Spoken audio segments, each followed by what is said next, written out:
Beast mode అంటారు కదా, అదే కోహ్లీ మెల్లగా బీస్ట్ మోడ్లోకి వెళ్ళిపోతున్నాడు ఈ ఐపీఎల్లో. ఈ సీజన్ను ప్రారంభించడమే హాఫ్ సెంచరీతో ప్రారంభించిన ఎందుకో స్టార్టింగ్లో ఆ ఊపు కనిపించలేదు కోహ్లీ దగ్గర నుంచి. హాఫ్ సెంచరీ కొట్టడం కోసం ఎక్కువ బాల్స్ ఆడుతున్నాడు అనే విమర్శలు చేశారు యాంటీ ఫ్యాన్స్. కానీ ఆర్సీబీ ఎప్పుడైతే మ్యాచ్లు గెలవడం మొదలుపెట్టిందో కొద్దిగా కోహ్లీ కూడా బీస్ట్ మోడ్లోకి వెళ్ళిపోతున్నాడు.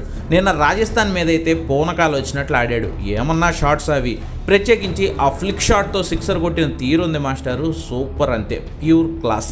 మొత్తంగా 42 బాల్స్ ఆడి నిన్న 8 4లు 2 సిక్సర్లతో 70 పరుగులు చేశాడు కింగ్ కోహ్లీ.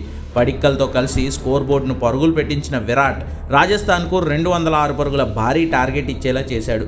చిన్నస్వామిలో మ్యాచ్ గెలవాలంటే ఖచ్చితంగా పెద్ద స్కోర్ కొట్టాలి. నిన్న కానీ ఆర్సీబీ 200 కొట్టకపోయి ఉంటే మ్యాచ్ పక్కాగా రాజస్థాన్ తన్నుకుపోయేది.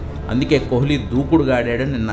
మొత్తంగా 9 మ్యాచ్లు ఆడిన కోహ్లీ ఈ సీజన్లో నిన్న వరుసగా 2వ హాఫ్ సెంచరీ కొట్టి మొత్తంగా 5 అర్ధశతకాలు పూర్తి చేసుకున్నాడు. సీజన్ మొదట్లో అంతా సాయి సుదర్శన్ అని, పూరన్ అని, కేఎల్ రాహుల్ అని మాట్లాడుకుంటే ఎప్పుడొచ్చాడో కూడా తెలియకుండా హాఫ్ సెంచరీల మీద హాఫ్ సెంచరీలు కొడుతూ ఇప్పుడు ఆరెంజ్ క్యాప్ రేస్లో ఇదిగో సెకండ్ ప్లేస్లో వచ్చి నిలబడ్డాడు.